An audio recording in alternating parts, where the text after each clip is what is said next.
करते हैं हाँ कि हम किसी भी हमारा जो आराध्य है हम उसकी पूजा करने के लिए क्या हमें जरूरी है कि हम वहाँ मंदिर में ही जाएं या और कहीं जाएं?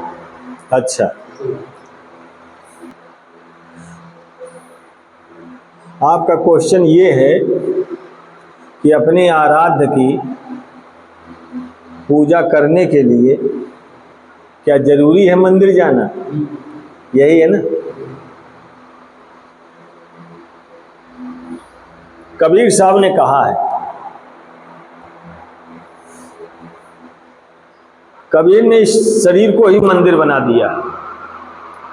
हमारा भी यही कहना है आप सब लोगों से कि ये जो पत्थर का बना है, ईंट पत्थर का जो मंदिर बना है, उसमें जो देव बैठे हैं या देवी बैठे, तो असली मंदिर प्रभु ने इसको बनाया है। इसमें भी एक देव बैठा है जिसका नाम आत्मदेव है।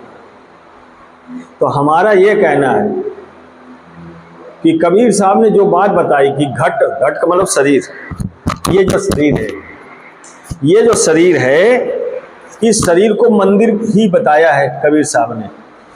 रैदास ने भी यही चीज बताई और यही चीज गौतम बुद्ध ने भी बताई कि अपो दीपो भव, स्वयं दीपक बनिए, क्योंकि ये मंदिर है।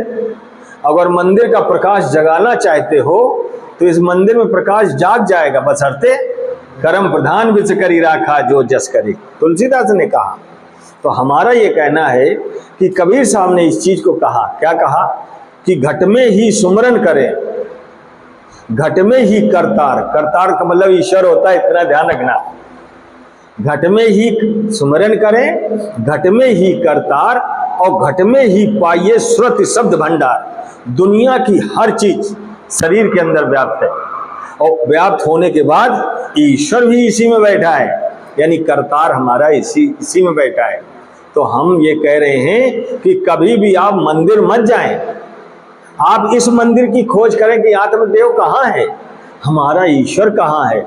और जब ईश्वर को, यानी चाहे गौतम बुद्ध हो, चाहे कबीर साहब हो, चाहे तुलसीदास हो, चाहे नानक साहब हो, चाहे ईसा मसीह साहब हो, चाहे मोहम्मद साहब, कोई हो संत महात्मा, सब ने अपने भ्रुकट मध्य में ही देखा, ईश्वर को अपने भ्रुकट के अंदर ही देखा और ध्यान करने के लिए बैठ गए। इसलिए सभी लोगों से जो सत्संग में आए हुए कैंडिडेट हैं, सभी सत्संग प्रेमियों से मेरे ये निवेदन है कि सभी लोग इसको मंदिर समझें और अपने घर में, मंदिर जाने की कहीं जरूरत नहीं है, अपने घर में और अपने ही शरीर के अंदर इस प्रभु को, ईश्वर को, नारायण को, दुनिया का मालिक को इसी के घट के अंदर देखें और देखने के बाद तुमको खुद पता चल जाएगा कि इस शरीर के अंदर ईश्वर बैठा है या नहीं। अगर आपको ज्ञान न हो तो आप सत्संग में आते रहें और आने के बाद हम आपको हर चीज बता देंगे। बोलो सच्चिदानंद महाराज की।